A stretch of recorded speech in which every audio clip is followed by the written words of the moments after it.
Welcome guys yet to another Carcassonne expansion unboxing type video. Today we got the Count of Carcassonne. So these things are from the King expansion.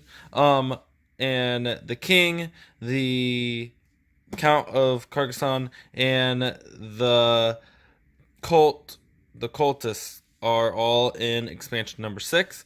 Here is the Count. That is what he looks like. You will get him, the little meeple guy. He, for scale, let's go ahead and put him up next to another meeple.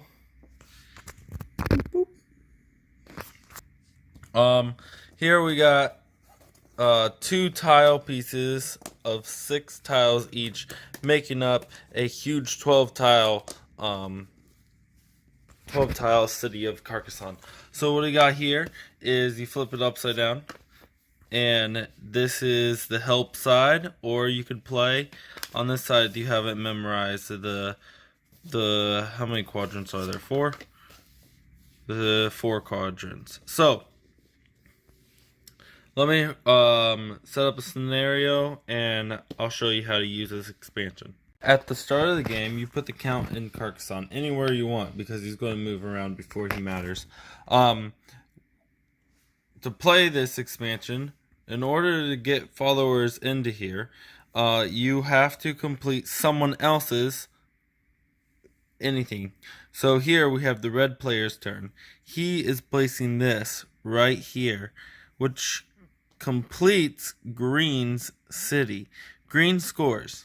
Now, red gets a chance to send one meeple, not a builder, send one follower, meeple, into the city, into any of the 4 quadrants that he chooses. So I'm just going to put him there. After he places, he may move the Count wherever he wishes, or leave him in the same spot.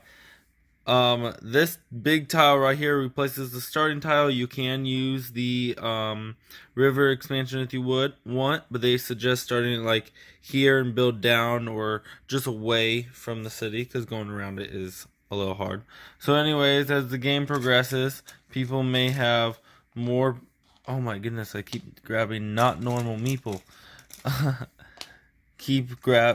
People may progress and have meeple all over Carcassonne. Goodness gracious. There, we're just going to do that. Alright. Now in order for someone to get a thing like I was talking about, it doesn't matter how many they complete. So if you complete, so here I am red player is just about to complete blue and green's spot. Okay? So blue and green score. Go ahead and score them. Red gets to place a meeple into Carcassonne. And there you go.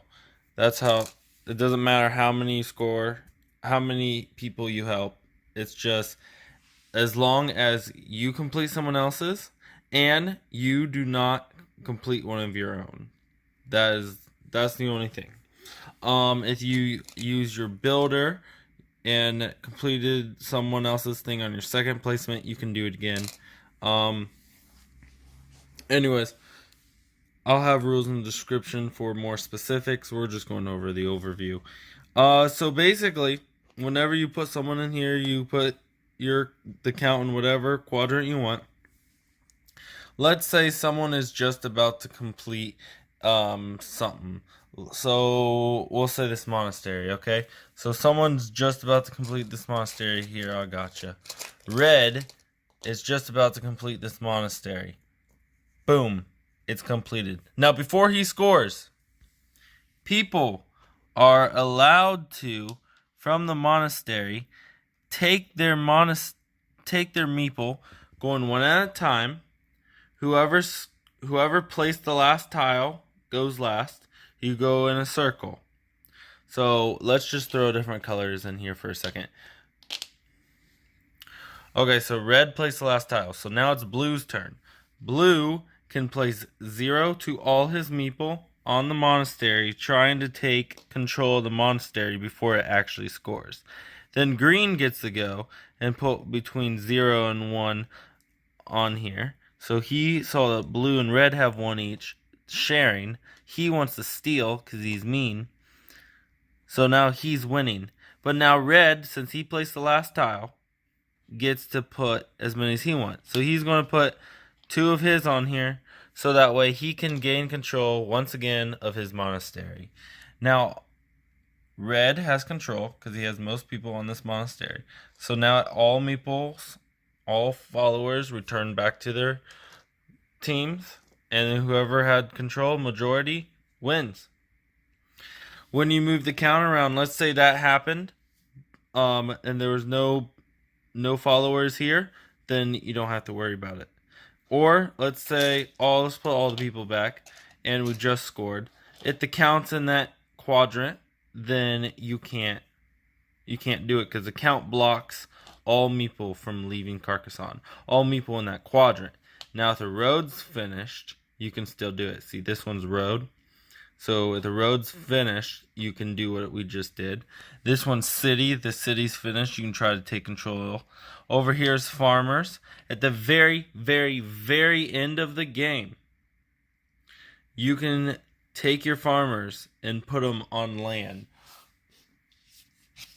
So at the very end of the game, that's a good thing. But you don't want someone to move this count over here at the last second right before the end of the game. So you need to be careful.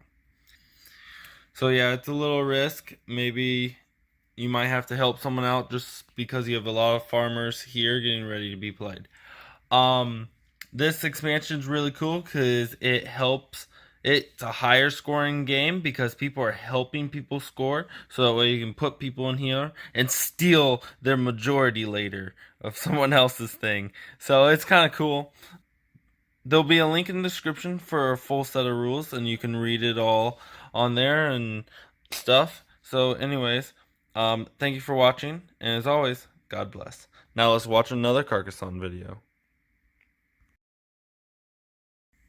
You may have noticed that I have super large meeple. Some people may be wondering where I got them from or why I have them.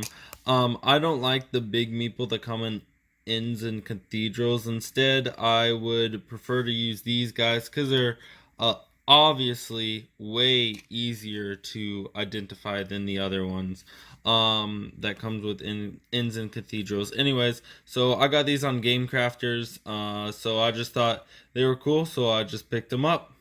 So yeah.